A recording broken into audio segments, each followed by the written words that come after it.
Bonjour, bienvenue dans cette petite vidéo. Dans cette vidéo, on va découvrir l'utilité d'avoir une application, ou en tout cas une extension qui permet de switcher ou de changer le user agent.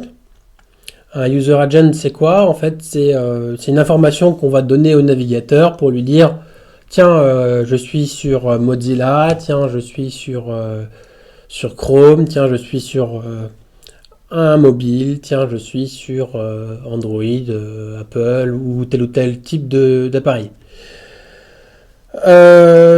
L'idée, c'est de voir comment une page web peut réagir à ces changements d'identification.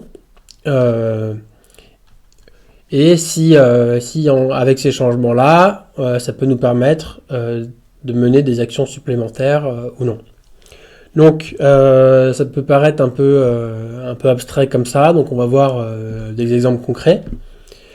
Avant d'aller dans la pratique, je vous invite à faire deux choses. La première, c'est d'aller installer un add-on qui gère la gestion du user agent.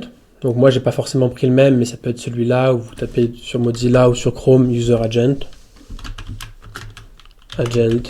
voilà, et vous avez des choix potentiels. Moi j'ai pris celui-là, mais il n'y a pas il n'y a pas vraiment de grande différence. Donc quand vous avez installé votre add-ons, votre extension, vous pouvez directement aller sur l'extension et cliquer sur le bouton qui vous intéresse. Donc est-ce que vous êtes sur un Windows, est-ce que vous êtes sur un Linux, quel navigateur vous utilisez, ou est-ce que vous êtes sur un mobile.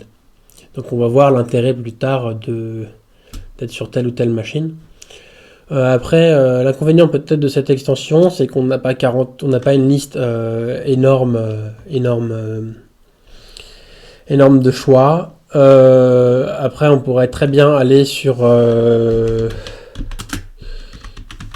Agent. On pourrait très bien aller sur une base de données de user agent et en tester d'autres. Des fois, c'est assez cool quand on récupère les URL de vieux ordinateurs ou de tablettes ou de notebooks. Parce que les navigateurs n'ont pas vraiment changé pour ces appareils-là. Et le code est assez simple et il change très peu, donc pour pouvoir récupérer les données ou pour pouvoir faire de l'automatisation, c'est quand même pas mal. Et l'idée d'avoir l'extension, c'est se dire, tiens, est-ce que je peux automatiser sur des choses un peu moins complexes que sur la page web pour un navigateur traditionnel, pour un utilisateur traditionnel. Donc on va voir ça un peu plus tard. Donc vous installez ça, et deuxième chose à installer, c'est sur Firefox, c'est Firefox Multi-Account Containers, et sur Chrome, je pense que c'est Sessionbox. Sessionbox, qui est une extension Chrome qui permet d'avoir plusieurs connexions, de créer des conteneurs pour avoir plusieurs connexions en même temps sur un même site. Dans cette vidéo-là, je vais vous montrer que je peux être à la fois connecté avec un compte et un autre compte LinkedIn en même temps. Ça sert à quoi? Ça sert déjà si vous gérez peut-être 3 comptes sur les réseaux sociaux de 3 personnes différentes, de les avoir toujours ouverts et d'avoir un accès plus rapide. Ou si vous faites de l'automatisation, d'éviter de fermer la session en cours, parce que si vous fermez la session, le cookie LIAT va être régénéré, et c'est un peu con de faire ça, parce que vous devez le savoir, ce cookie-là permet aux outils que vous avez de mener telle ou telle action. Donc vous installez les deux, moi j'ai les deux installés, et on va aller dans un premier temps aller sur LinkedIn. Donc là, je suis sur un compte d'une personne que j'aide pour ses réseaux sociaux. Voilà, donc la première chose à faire, c'est qu'on va aller cliquer dessus. Donc là, je suis sur une interface Firefox. Donc on voit l'URL, elle est normale.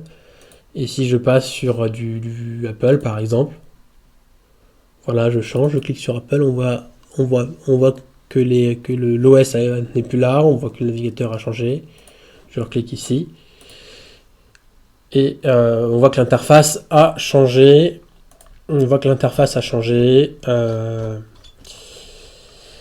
Et que c'est visuellement différent. Pourquoi c'est intéressant? Déjà, c'est plus facile à scraper. Donc là, vous avez mon email et mon numéro de téléphone, par exemple, scrapable. Quand même assez cool de scraper via un user agent.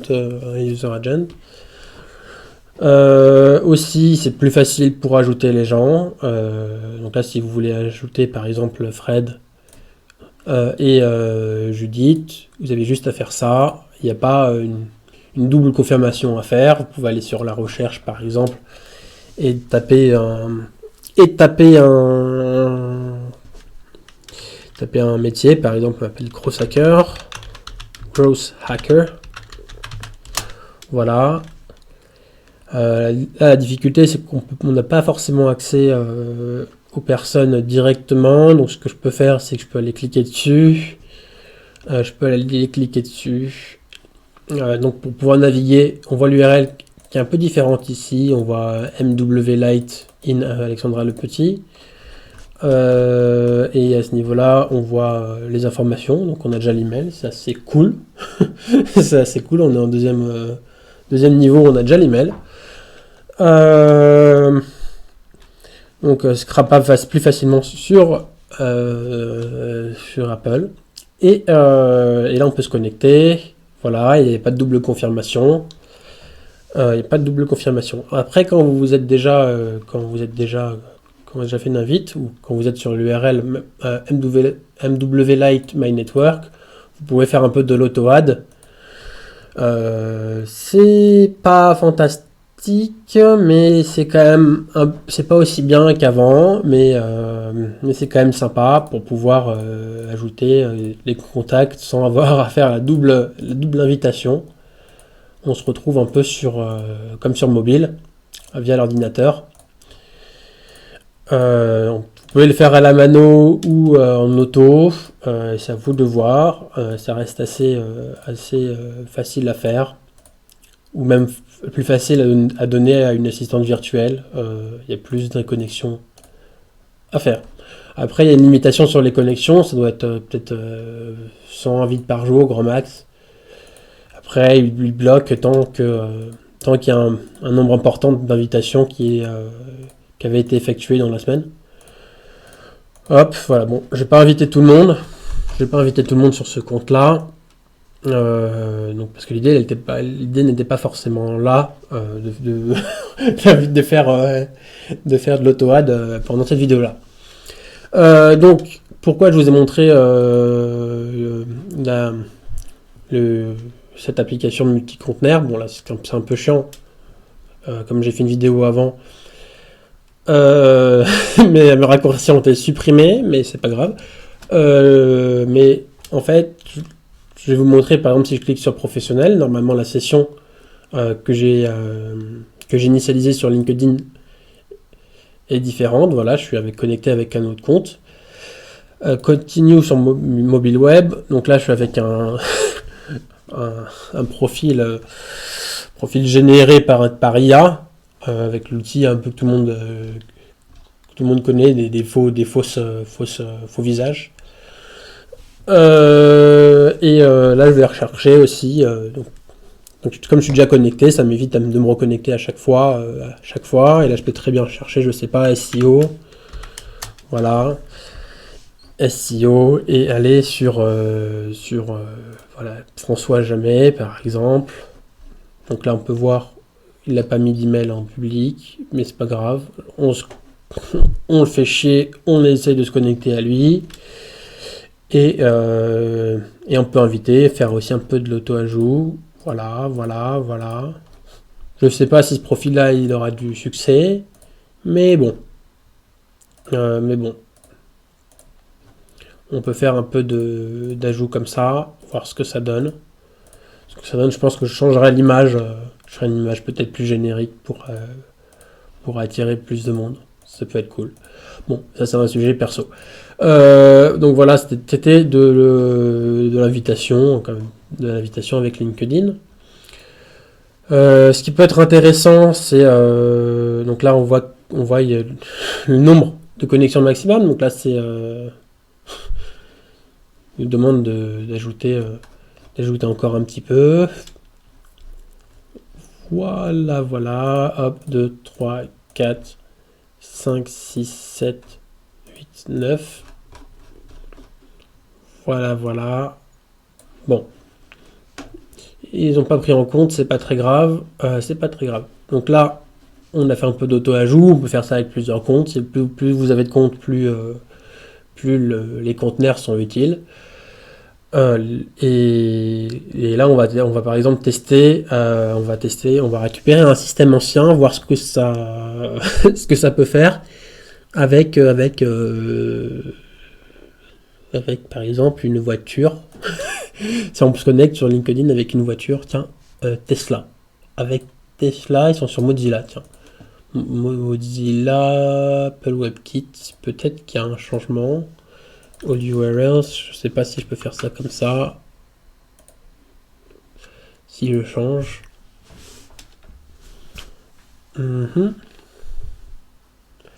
Voilà, la chaîne de caractères a un peu changé, donc on est sur un nouveau truc encore.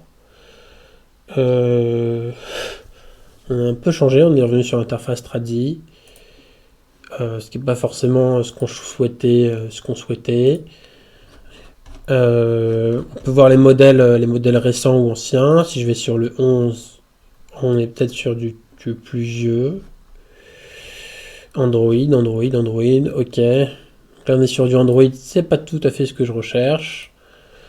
User Agent, on va retourner peut-être sur la base. Explore. On va aller sur quelque chose peut-être plus e-book reader. Ça peut être intéressant de voir. Si je me connecte avec Android, FireOS, hop. Je vais prendre Silk et je vais mettre ça dessus. On va voir comme ça. On va voir Silk si ça donne quelque chose.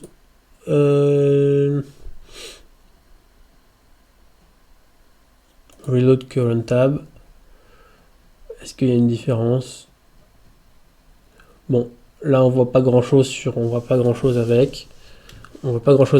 Mais des fois on peut avoir des exceptions. Donc là par exemple sur Google, on n'a pas trop de différence ici, mais si je change avec Android, on va avoir peut-être quelque chose de différent. Voilà. On a la recherche qui est différente. Après, c'est à tester, c'est à découvrir par vous-même. Par exemple, là, si je tape Python pour les entrepreneurs, qui est ce que je fais, Python pour les entrepreneurs. Voilà, sur la recherche, on voit une sortie un peu différente. Donc c'est cool. On voit les infos. On voit les infos qui sont là. Sur un modèle différent. Donc pour récupérer, si on analyse le code, on peut peut-être voir que c'est peut-être plus simple à scraper. Et peut-être une classe plus régulière ou pas. Donc ça à tester, ça à découvrir au fur et à mesure. Et voilà, je vous invite à faire un peu vos découvertes sur les différents réseaux sociaux, et partager les astuces en commentaire si vous en avez via des user agents, ça pourrait être cool. Si vous avez des questions aussi, ou vous voulez peut-être d'autres exemples, je peux vous en donner en commentaire. Si vous avez une idée de prochaines vidéos que je pourrais faire, mettez-moi en commentaire des idées. Je pourrais y travailler. Et sur ce, je vous souhaite une très bonne journée et j'espère vous revoir à bientôt sur un des tutos que je ferai. Allez, sur ce.